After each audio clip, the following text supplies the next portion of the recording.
Darling వచ్చినావా? చలో shoulder work out గురించి చాలా సింపుల్గా మాట్లాడుకుందాం. పోయి చక్కగా మంచిగా వార్మప్ చేసి షోల్డర్ వర్కౌట్ కాబట్టి ఈరోజు ఇంక్లైన్ పుషప్ కొట్టిన. ఎందుకు ఇంక్లైన్ పుషప్ అంటే మనం ఏ వర్కౌట్ చేసినా ఆ మజిల్ ఏదైతే ఉందో పర్టికులర్ మజిల్ అది యాక్టివేట్ అవ్వాలి కాబట్టి ఇంక్లైన్ కొట్టిన. 100 కొట్టిన. సో నువ్వు కూడా మ్యాక్సిమం నీకు ఎన్ని అయితే అన్ని కొట్టు. 3 చెస్ట్లా కొడతా, 15, 20 అంటే ఓకే. సో అది అయిపోయిన తర్వాత బార్బెల్ మిలిటరీ ప్రెస్. నేను బార్బెల్తో కొడుతున్నాను, నువ్వు డంబుల్తో కొడుతున్నావు, ఓకే కొట్టు. 4 సెట్లు. సెట్కి మ్యాక్సిమం ఎన్ని వస్తే అన్ని కొట్టు. 8 కొట్టు, 10 కొట్టు, 12 కొట్టు, అస్సలు కాదు.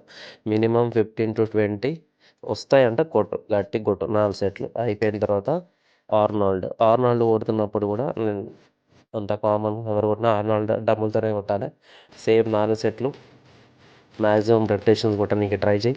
మ్యాక్సిమం వెయిట్ కొట్టడానికి కూడా ట్రై చేయి. ఇది మాత్రం మ్యాండేటరీ. ఏదో కొంచెం వెయిట్ లేపేసి 5 కిలోలు లేపేసి 7 కిలోలు లేపేసి సైజ్ పెరగాలంటే పెరగదు.